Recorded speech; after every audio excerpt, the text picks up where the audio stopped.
നടൻ ഉണ്ണി മുകുന്ദൻ ആള് മസിൽമാനാണ്. അവിടെ ഉരുണ്ടൊക്കെ ഇരിക്കുന്നത് നമ്മൾ കണ്ടിട്ടുണ്ട്. പക്ഷേ ഉണ്ണി മുകുന്ദൻ്റെ മസിൽ വെച്ചിട്ട് മാനേജർ വിപിൻ്റെ മൂക്കിടിച്ച് പൊട്ടിക്കാൻ പോയി കഴിഞ്ഞാൽ പോലീസ് കേസെടുക്കും. അതുകൊണ്ട് ഉണ്ണി മുകുന്ദൻ ഓടി നടന്ന് മുൻകൂർ ജാമ്യത്തിന് വേണ്ടി ഓടി നടക്കേണ്ടി വരും. പക്ഷേ ഉണ്ണി മുകുന്ദൻ വിപിനെ ഇടിച്ചതോ അതൊന്നുമല്ല എൻ്റെ വാർത്തയുടെ സംഭവം. ഈ മേജർ രവി എന്ന് പറയുന്ന ഓന്ത് രവി ഉണ്ണി മുകുന്ദനെ സംരക്ഷിക്കാനെന്ന വ്യാജേന പുറത്തിറങ്ങിയിട്ടുണ്ട്. മാളത്തിൽ നിന്ന് പുറത്തിറങ്ങി. എമ്പുരാൻ സിനിമ വന്നപ്പോഴറിയാം. എമ്പുരാൻ സിനിമയെ ആദ്യം ഭയങ്കര പിന്തുണച്ചുകൊണ്ട് മാളത്തിൽ നിന്ന് പുറത്തിറങ്ങി. പിറ്റേ ദിവസം രാവിലെ പൃഥ്വിരാജിനെയും പൃഥ്വിരാജിൻ്റെ കുടുംബക്കാരെയും ഒന്നടങ്കം അധിക്ഷേപിച്ചുകൊണ്ട് ഓന്തിൻ്റെ സ്വഭാവം കാണിച്ച സംഭവം നമുക്കറിയാം. അതുപോലെ തന്നെ ഉണ്ണി മുകുന്ദൻ പറഞ്ഞാൽ അതാണ് ശരി എന്നാണ് ആദ്യത്തെ പ്രസ്താവന. അത് കഴിഞ്ഞിട്ട് ഇങ്ങോട്ട് താഴോട്ട് വായിച്ചു വരുമ്പോഴാണ് പറയുന്നത് അവന് വിവരമില്ല, ഉണ്ണി മുകുന്ദന് വിവരമില്ല, പക്വതയില്ല, അവൻ RSSകാരനോ BJPക്കാരനോ അല്ല, അതുകൊണ്ട് അവനെ പിന്തുണയ്ക്കേണ്ട യാതൊരു ആവശ്യവും എനിക്കില്ല. അതുകൊണ്ടാണ് ഞാൻ പറഞ്ഞത് മേജർ രവി ഓന്ത് രവിയാണെന്ന്. ഓന്ത് രവിയുടെ കാര്യം അവിടെ നിൽക്കട്ടെ. അതുകൊണ്ട് ഈ മേജർ രവിയെ വിശ്വസിക്കല്ലേ പ്രിയപ്പെട്ട ഉണ്ണി മുകുന്ദ. നിങ്ങൾക്ക് സർവമാന അപമാനവും അപകടവും ഇയാൾ വിളിച്ചു വരുത്തി തരും. അതുകൊണ്ട് ഇയാളുടെ വാക്ക് കേട്ട് ഇനി എടുത്തു ചാടി RSSലോ BJPയിലോ ചെന്ന് ചേരരുത്. നിങ്ങൾക്ക് മെമ്പർഷിപ്പ് ഇല്ല എന്നൊക്കെയാണ് ഇയാൾ വിളിച്ചു പറയുന്നത്. നിങ്ങൾ ഏതായാലും നാട്ടുകാർ കുറേ ആളുകൾ നിങ്ങളെ ഇഷ്ടപ്പെടുന്നുണ്ട്. ആ ഇഷ്ടം അവിടെ നിൽക്കട്ടെ. നിങ്ങൾക്ക് മസിലുണ്ടെന്ന് വെച്ചിട്ട് ഈ വിപിനകുമാരനെ ഒന്നും പോയി ഇടിക്കാനും നിൽക്കരുത്. നിങ്ങൾ കാണിച്ചത് വലിയ മണ്ടത്തരമായിപ്പോയി. മാർക്കോ എന്ന സിനിമ വൻ വിജയമായിരുന്നു. നിങ്ങളെ പല സിനിമകളും ഞാൻ കണ്ടിട്ടുണ്ട്. നിങ്ങൾ നല്ല അഭിനേതാവാണ്. നിങ്ങളുടെ കഠിനാധ്വാനത്തിന് നിങ്ങൾക്ക് കിട്ടിയ പ്രതിഫലമാണ്. നിങ്ങൾക്ക് ഒരു സൂപ്പർ സ്റ്റാർ പദവിയുണ്ട്. പിന്നെ അഭിനയിച്ച എല്ലാ സിനിമയും വിജയിക്കണമെന്നൊന്നുമില്ല. മോഹൻലാലിൻ്റെ എത്രയോ സിനിമകൾ നിരന്തരം തിയേറ്ററുകളിൽ വീണുപോയിട്ടുണ്ട്. ഇപ്പോൾ എമ്പുരാനും തുടരുമെന്ന സിനിമയും വിജയിച്ചു. മമ്മൂട്ടിയുടെ എത്രയോ സിനിമകൾ വീണുപോയിട്ടുണ്ട്.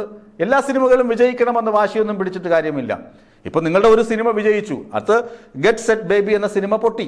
മാർക്കോ സിനിമ വിജയിച്ചു, അതിന് അടുത്ത സിനിമ വീണുപോയി. ഇപ്പോൾ ടൊവിനോയുടെ നരിവേട്ട എന്ന സിനിമ വിജയിച്ചു. അതിന് മുമ്പ് ഇറങ്ങിയ സിനിമ ചിലപ്പോൾ പൊട്ടിയതായിരിക്കാം. അടുത്തിനി ഇറങ്ങാൻ പോകുന്ന സിനിമ വിജയിക്കുമോ വിജയിക്കില്ലോ എന്നറിയില്ല. ഇപ്പോൾ തുടരുമെന്ന സിനിമ സംവിധാനം ചെയ്ത തരുൺമൂർത്തിക്ക് എത്രയോ പ്രമുഖ നടന്മാരുടെ ഓപ്പൺ ഡേറ്റ് കിട്ടിയിട്ടുണ്ട്. അപ്പോൾ ആ ഓപ്പൺ ഡേറ്റിൽ എല്ലാവരുടെയും സിനിമ സംവിധാനം ചെയ്ത് തീർക്കണമെങ്കിൽ 10 വർഷമെങ്കിലും വേണ്ടിവരുമെന്നാണ് പല ആളുകളും പറയുന്നത്. എന്നിട്ട് ഏതെങ്കിലും ഒരു സിനിമ എടുത്തിട്ട് അത് പൊട്ടിപ്പോയാലോ ഈ നടന്മാരൊക്കെ ഓടി മറയും. പിന്നെ ഫോൺ ചെയ്താൽ എടുക്കുക പോലുമില്ല. അത് സിനിമയാണ്, അത് അങ്ങനെ അങ്ങ് വിട്ടേക്കുക. ഇനി നിങ്ങളുടെ കൂടെ വർഷങ്ങളോളം നിന്ന വിപിൻ എന്ന് പറയുന്ന മാനേജർ നിങ്ങൾക്കെതിരെ എഴുതി എന്നുണ്ടെങ്കിൽ അതങ്ങ് വളരെ മനോഹരമായിട്ട് മറക്കാൻ മൗനം കൊണ്ട് അയാളെ അങ്ങ് തിരസ്കരിക്കുക. അയാൾ പറയുന്നത് അയാളുടെ ഇഷ്ടം, പറഞ്ഞുകൊണ്ട് പോട്ടെ എന്നൊരു പക്വത കാണിക്കുക. അത് നിങ്ങൾ പറ്റിയ പ്രശ്നമെന്ന് പറഞ്ഞാൽ നിങ്ങൾ ഗുജറാത്തിലാണ് ജനിച്ചതും വളർന്നതുമൊക്കെ. അപ്പോൾ നിങ്ങൾക്ക് അതിൻ്റേതായ ഒരു പ്രശ്നമുണ്ട്. നിങ്ങൾ കേരളത്തിലാണ് ജനിച്ചു വളർന്നതെങ്കിൽ ഇമാതിരി ഊളത്തരമൊക്കെ നിങ്ങൾ കുട്ടിക്കാലത്ത് മുതലേ പരിശീലിച്ചനെ. അവിടെ ആകുമ്പോൾ ഇങ്ങനെയുള്ള ഊളത്തരമൊന്നും കാണില്ലല്ലോ. കൂടെ നിന്നിട്ട് കാല് വാരുക, കുതികാല് വെട്ടുക. മലയാളത്തിലൊരു ചൊല്ലുണ്ട്, ഉണ്ണിമുകുന്ദൻ കേൾക്കാൻ വേണ്ടി പറയുന്നതാണിത്. മലയാളത്തിലൊരു ചൊല്ലുണ്ട്, ഒരു കുട്ടയിൽ കുറേ ഞണ്ടുകൾ കിടക്കുന്നു. അപ്പോൾ ഞണ്ടുകളെയാണ് കേരളത്തിലെ ആളുകൾ ഉപമിക്കുന്നത്. ഒരു ഞണ്ടിങ്ങനെ പിടിച്ച് കുട്ടയുടെ മുകളിലൂടെ രക്ഷപ്പെടാൻ ശ്രമിക്കുമ്പോൾ അടുത്ത ഞണ്ട് എന്ത് ചെയ്യും? അതിൻ്റെ കാലിൽ പിടിച്ച് അതിനെ താഴോട്ട് തള്ളിയിടും. അതാണ് മലയാളികളുടെ ബേസിക് നേച്ചർ, സ്വഭാവം. പ്രകൃതിദത്തമായ മലയാളികളുടെ സ്വഭാവം എന്താണ്? ഒരുത്തൻ രക്ഷപ്പെടാൻ ശ്രമിക്കുമ്പോൾ അവൻ്റെ കാലിൽ പിടിച്ച് താഴോട്ട് വലിച്ച് തള്ളിയിടും. ഇത് കുട്ടിക്കാലം മുതലേ ശീലിക്കുന്ന ആളുകളാണ്, അല്ലെങ്കിൽ ഇത് മനസ്സിലാക്കുന്ന ആളുകളാണ് കേരളത്തിൽ ജനിച്ചു വളരുന്ന വ്യക്തികൾ. ഇത് താങ്കൾക്ക് അറിയില്ല. താങ്കൾ കുട്ടിക്കാലം ഇവിടെ അല്ലല്ലോ ജനിച്ചു വളർന്നത്, ഗുജറാത്തിലാണല്ലോ, ഇല്ലേ? അങ്ങനെയല്ലേ? ഉത്തരേന്ത്യയിലല്ലേ താങ്കൾ ജനിച്ചു വളർന്നത്? അതുകൊണ്ട് താങ്കൾക്ക് ഇവിടുത്തെ കുതികാല് വെട്ടും കാലുവാലരും കളമാറ്റി ചവിട്ടലും അറിയില്ല.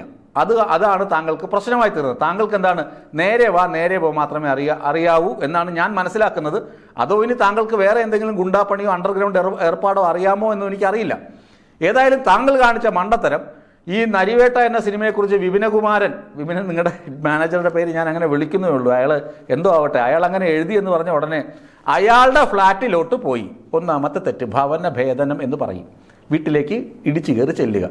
അയാളുടെ വീട്ടിൽ ഇടിച്ചു കയറി ചെന്നില്ല, കാർ പാർക്കിങ്ങിലേ നിന്ന് ഉള്ളൂ എന്നാണ് നിങ്ങൾ വാദിക്കുന്നത്. അവിടെ CCTV ഉണ്ടായിരുന്നു, പിന്നെ ഇതിന് സാക്ഷി ഉണ്ട് എന്നാണ് നിങ്ങൾ വാദിക്കുന്നതില്ലേ? പിന്നെ നിങ്ങൾ അയാളുടെ മൂക്കിന് ഇടിച്ചില്ല, കണ്ണട പിടിച്ചു വാങ്ങി പൊട്ടിച്ചതേ ഉള്ളൂ എന്നാണ് നിങ്ങൾ വാദിക്കുന്നത്. ഈ മുൻകൂർ ജാമ്യാപേക്ഷയിൽ നിങ്ങൾ പറയുന്നതും ഇതാണ്. നിങ്ങൾ അവനെ ഇടിച്ചില്ല, കണ്ണിൽ നോക്കി സംസാരിക്കട എന്ന് പറഞ്ഞില്ലേ? അത് ഭീഷണിയാണ്, അത് വേറൊരു വകുപ്പാണ്, വേറൊരു കുറ്റമാണ്. പിന്നെ അവൻ്റെ മുഖത്തുനിന്ന് കണ്ണട പിടിച്ചു വാങ്ങിയോ, അത് കയ്യേറ്റമാണ്. പിന്നെ അവൻ്റെ മുഖത്തിരുന്ന കണ്ണാടിയല്ലേ എടുത്തത്? അത് അവനെ ദേഹോപദ്രവം ചെയ്യുന്നതിന് തുല്യമാണ്, അവൻ്റെ മൂക്കിടിച്ച് പൊട്ടിക്കുന്നതിന് തുല്യമാണ് അവൻ്റെ മുഖത്തിരുന്ന കണ്ണാടി പിടിച്ചു വാങ്ങി ഓടിച്ചു കളയുന്നത്. ഇതെല്ലാം എന്താണ്? ക്രിമിനൽ കുറ്റമാണ്. ഇതിപ്പോഴെങ്കിലും ഉണ്ണി മുകുന്ദന് മനസ്സിലായോ? മാർക്കോയിൽ തിരക്കഥയ്ക്കനുസരിച്ച് തോക്കെടുത്ത് കട വെടിവെക്കുന്നത് പോലെയല്ല ഒരുത്തൻ്റെ വീട്ടിൽ കയറി ചെന്ന് അവൻ്റെ കാർ പോർച്ചിൽ നിന്ന് അല്ലെങ്കിൽ അവൻ്റെ കാർ പാർക്കിംഗ് ഏരിയയിൽ നിന്ന് അവനോട് മറ്റേ ഡയലോഗ് അടിച്ചിട്ട് അവൻ്റെ മുഖത്തിരിക്കുന്ന കണ്ണട എടുത്ത് പൊട്ടിച്ച് കളയുന്ന രീതി. അതിന് മേജർ രവി അല്ല ആരൊക്കെ നിങ്ങൾക്ക് പിന്തുണ പ്രഖ്യാപിച്ചാലും അല്ലെങ്കിൽ പിന്തുണ പിൻവലിച്ചാലും നിങ്ങൾ ക്രിമിനൽ കുറ്റം ചെയ്തിട്ടുണ്ട് എന്നുള്ളത് വാസ്തവമാണ്. ഇനിയെങ്കിലും നിങ്ങൾ മനസ്സിലാക്കുക, നിങ്ങൾ വെറും ഒരു സിനിമാ നടനാണ്. സിനിമാ നടന് വേണ്ട പക്വതയും എന്താണ് ഒരുവിധം അച്ചടക്കവും നിങ്ങൾ പഠിക്കേണ്ടത് മോഹൻലാൽ, മമ്മൂട്ടി തുടങ്ങിയ വലിയ മഹാനടന്മാർ ഇവിടെ ഉണ്ട്. അവരിൽ നിന്നൊക്കെ അവരുടെ അച്ചടക്കവും പക്വതയൊക്കെ കണ്ടു പഠിക്കാൻ ശ്രമിക്കുക. എന്നിട്ട് ഒരു സിനിമ പൊട്ടി എന്ന് വെച്ചിട്ട് നിങ്ങൾ തകർന്നു പോകുന്ന വ്യക്തിയല്ല. അല്ലെങ്കിൽ നിങ്ങൾ വൈര്യനിര്യാതന ബുദ്ധിയോടുകൂടി പെരുമാറാൻ പഠിക്കുക. ഒരു മനുഷ്യനോടും കമ്മിറ്റ്മെൻറ്റോ അങ്ങനെയൊന്നും ഇല്ലാതെ നിങ്ങൾ അച്ചടക്കത്തോടു കൂടി ഇരുന്ന് നിങ്ങൾക്ക് വരേണ്ടത് നിങ്ങൾക്ക് വന്നുകൊണ്ടേയിരിക്കും. അത് കേട്ടിട്ടില്ല ഒരു ചൊല്ല്, ക്രിസ്തുവിനുള്ളത് ക്രിസ്തുവിനും സീസറിനുള്ളത് സീസറിനും. അത് കൃത്യമായി വരും. അതാണ് കലാകാരന്മാർക്ക് വന്നുകൊണ്ടിരിക്കുന്ന രീതി. നിങ്ങളല്ലാതെ നിങ്ങളുടെ മാനേജർ ഇപ്പോൾ ചെന്ന് പള്ളക്കിട്ട് കുത്തി എന്ന് പറഞ്ഞുകൊണ്ട് നിങ്ങൾക്ക് നാളെ അവസരങ്ങളുടെ പെരുമഴയൊന്നും വരാൻ പോകുന്നില്ല. നിങ്ങൾ ചെയ്തത് ക്രിമിനൽ കുറ്റമാണ്.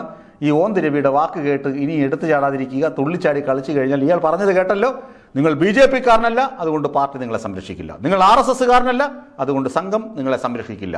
നിങ്ങളുടെ ഒരു ബാധ്യതയും ഞങ്ങൾ ഏറ്റെടുക്കില്ല. ഈ മേജർ രവി അല്ല നിങ്ങളുടെ ബാധ്യത ഏറ്റെടുക്കേണ്ടത്. നിങ്ങളുടെ ഉത്തരവാദിത്വം നിങ്ങളുടേത് മാത്രമാണ്.